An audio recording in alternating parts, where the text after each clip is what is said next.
La gauche déteste l'Occident, et elle n'hésitera devant rien jusqu'à ce qu'elle voie toute la civilisation occidentale s'effondrer. Et l'un de leurs nombreux stratagèmes pour détruire l'Occident consiste à créer cet argument fallacieux selon lequel il faudrait verser des réparations à tous les pays que la Grande-Bretagne a autrefois gouvernés. Bon, évidemment, moi je dis non, mais je dis aussi peut-être. La Grande-Bretagne devrait aussi demander à tous ces pays, y compris l'Inde et le Pakistan dont ma famille est originaire, de payer pour tous les hôpitaux, les lignes ferroviaires, toute l'infrastructure que la Grande-Bretagne a apportée à ces pays-là, qui n'avaient fondamentalement aucune idée de comment construire ces choses. Écoutez ce type, c'est David Lamy, écoutez-le. En tant que Caribéens, nous n'allons pas oublier notre histoire. Nous ne voulons pas seulement entendre des excuses, nous voulons des réparations. Regardez les gens applaudir, et c'est un ministre en exercice. Le peuple britannique lui a accordé un immense privilège de les représenter. Et c'est ainsi qu'il répond. Alors regardons cette vidéo. Je viens de voir cette vidéo et je veux voir où en est le débat. Parlons des îles des Caraïbes ici. Comme vous le savez, ils réclament essentiellement des milliers de milliards de livres en réparation parce que la Grande-Bretagne possédait des plantations et exploitait des esclaves il y a 300 ans.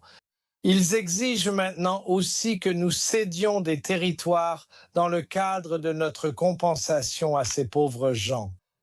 Dites-moi ce que vous en pensez. Je pense qu'on ne devrait pas leur donner un seul sou. Il y a 300 ans.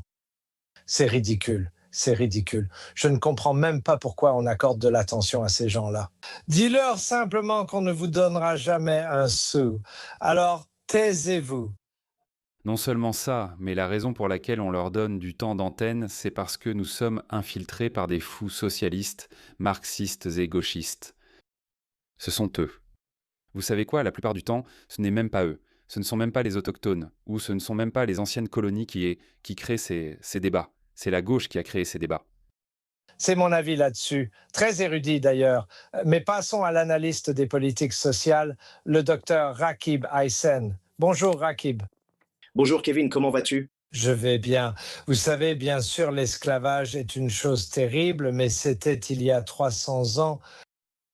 Ces nations caribéennes ajoutent maintenant à leur demande des milliers de milliards de livres en compensation de la part de notre... Vous savez quoi? Vous savez ce qu'on devrait dire. Vous savez ce que la Grande-Bretagne devrait dire. La Grande-Bretagne devrait dire, d'accord, vous savez quoi? Nous sommes prêts à payer des réparations, mais directement aux victimes. Alors ramenez votre arrière-arrière-arrière-arrière-arrière-grand-père. Ramenez les preuves. Montrez-nous qui a été réduit en esclavage, quand et où. Et nous serons heureux de les payer. Pourquoi devriez-vous, vous les descendants, recevoir cet argent? Si mon arrière-grand-père a souffert, pourquoi devrais-je récolter les bénéfices de sa souffrance? Foutez le camp à propos de cette injustice d'il y a 3 siècles et maintenant vous exigez que nous abandonnions. Nous devrions aussi céder du territoire. Je pense qu'il est temps de leur dire de se taire, n'est-ce pas? Je pense qu'il est temps de regarder vers l'avenir, c'est le point important. Maintenant, bien sûr, la Grande-Bretagne a participé à la traite transatlantique des esclaves. Elle a également apporté une contribution pionnière remarquable, un effort humanitaire sérieux pour supprimer cette même traite des esclaves à un coût économique et humain considérable, en particulier l'escadre d'Afrique de l'Ouest de la Royal Navy. Et il se retrouvait finalement à combattre des navires bien plus performants et sophistiqués qui faisaient partie de cette traite des esclaves. Donc je pense que nous devons souligner qu'il y a eu un sacrifice financier et moral considérable consenti par la Grande-Bretagne pour supprimer la traite des esclaves. Cela n'a été une campagne qui a duré des décennies. Je pense qu'il faut aussi souligner que nous parlons de pays qui ont obtenu leur indépendance il y a longtemps. Et je pense qu'à un moment donné, il faut dire que vous avez eu la souveraineté nationale, le contrôle national depuis un certain temps. Peut-être que les problèmes que vous rencontrez en tant que pays, qu'ils soient sociaux, économiques, politiques ou culturels, il vaudrait mieux, selon moi, chercher les causes chez vous. Et je pense que certains des pays auxquels nous faisons référence ici continuent d'avoir des problèmes en ce qui concerne la qualité de la gouvernance.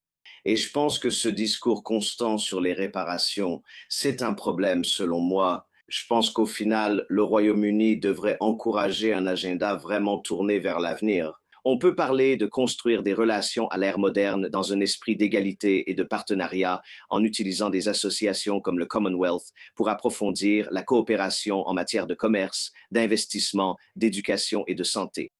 Je pense que c'est une meilleure façon de voir l'avenir. Mais il faut vraiment arrêter de parler de justice réparatrice.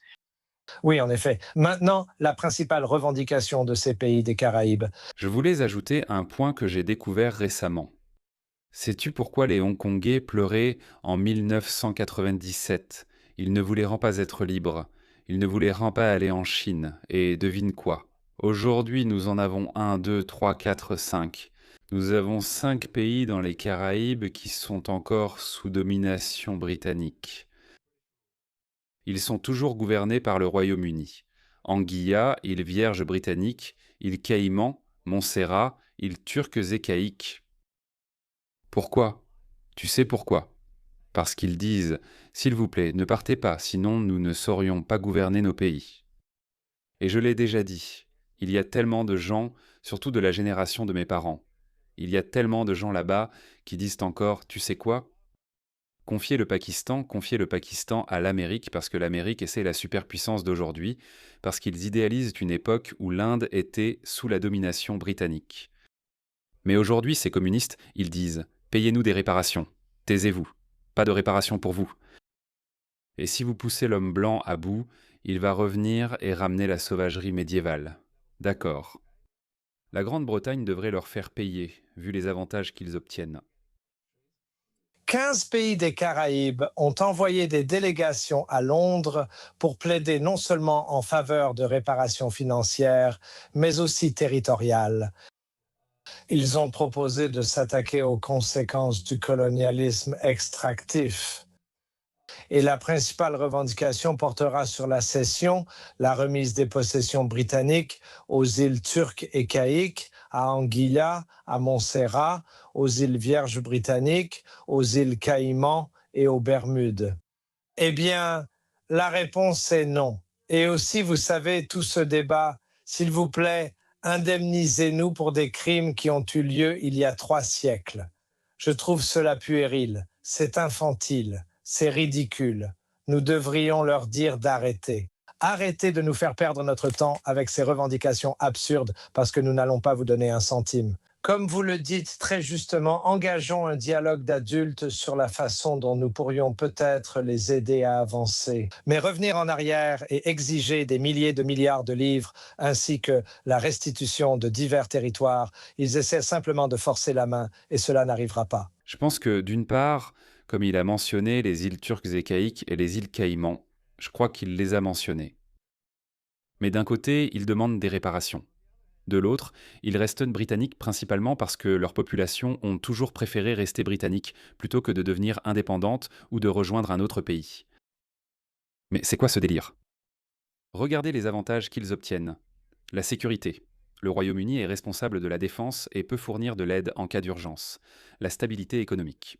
Être un territoire britannique d'outre-mer inspire généralement confiance aux investisseurs et aux touristes grâce à la stabilité des institutions et à l'état de droit. La citoyenneté britannique. Depuis 2002, la plupart des personnes nées dans les territoires britanniques d'outre-mer habités ont la pleine citoyenneté britannique, ce qui leur permet de vivre et de travailler au Royaume-Uni. Soutien financier. Le Royaume-Uni apporte une aide après les catastrophes naturelles et, dans certains cas, une aide financière.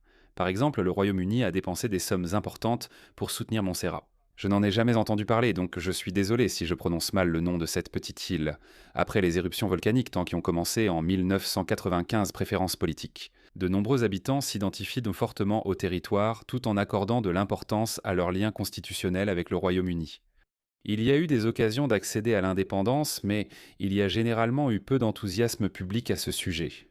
Je me demande pourquoi. Donc d'un côté, vous voulez la légitimité du Royaume-Uni, le prestige d'être associé au Royaume-Uni, et puis de l'autre côté, vous voulez des réparations. J'en suis sûr. Je ne blâme pas les citoyens de tous ces territoires parce que, évidemment, ils choisissent volontairement de faire partie du Royaume-Uni. Mais je suis sûr qu'ils ont une gauche woke qui est en réalité exploitée par la gauche woke de la Grande-Bretagne, qui pousse à ces revendications de réparation. Je dis qu'ils aillent se faire voir. Non. Non, nous devrions taper du poing sur la table. Non, absolument. Et je pense que certains des montants financiers évoqués en matière de justice réparatrice, je pense que certains de ces appels sont en fin de compte conçus pour ruiner la Grande-Bretagne moderne, pour être honnête. Et je pense que l'économie britannique est déjà à genoux. Je pense que de manière plus générale, quand on regarde le débat sur les réparations, il faut vraiment remonter toute la chaîne d'approvisionnement en ce qui concerne l'esclavage. Cela impliquait alors des royaumes très riches et puissants en Afrique de l'Ouest. J'aime bien ce type. C'est le docteur Rakib Ehsan, donc il est évidemment musulman. Maintenant, regardez-le. Il ressemble à quelqu'un qui est loyal envers la Grande-Bretagne, son pays. C'est son nouveau pays, son pays d'adoption. Y compris les rois du Dahomey. Allons-nous vraiment demander cela aux gens d'aujourd'hui? Non. Personne ne va demander son expulsion. Personne. C'est ce qu'on entend par intégration et assimilation. Tu sais quoi? Je n'y ai même pas prêté attention parce qu'en l'écoutant, je peux dire que ce gars est purement pro-britannique. Ouais. Et puis j'ai regardé son nom. Je me suis dit, attends une seconde. Ce gars est musulman. Il est culturellement musulman. Il a donné toute sa loyauté à la Grande-Bretagne, d'après ce que je peux voir dans cet extrait. Je ne pense pas qu'il soit anti-britannique. Je ne crois pas. Non pour la justice réparatrice. Donc je pense que ce dont nous parlions, c'est de quelque chose de profondément complexe. L'histoire est loin d'être simple. Comme je l'ai dit auparavant, la Grande-Bretagne a participé à la traite des esclaves. Elle l'a aussi abolie. Elle l'a aussi aboli. Ils l'ont effectivement abolie et nous avions des philanthropes de premier plan comme William Wilberforce qui menait l'effort pour l'abolition de l'esclavage. Et je pense qu'il y a un coût financier et humain considérable.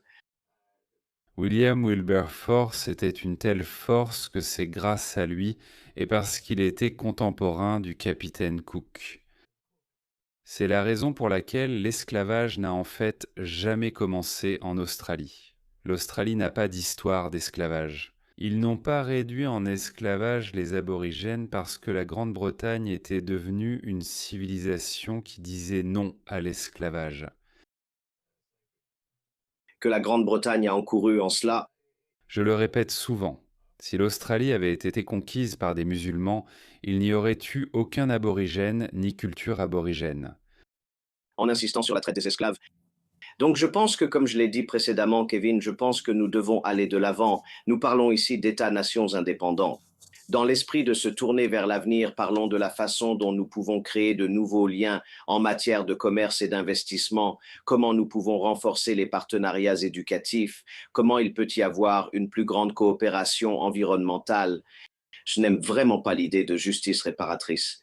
Et je pense que certains des pays dont nous parlons ici, sans vouloir manquer de respect, devraient examiner leur propre système de gouvernance s'ils sont mécontents de leur situation économique actuelle. Aucun pays ne s'est enrichi grâce à l'aide, cela n'est jamais arrivé.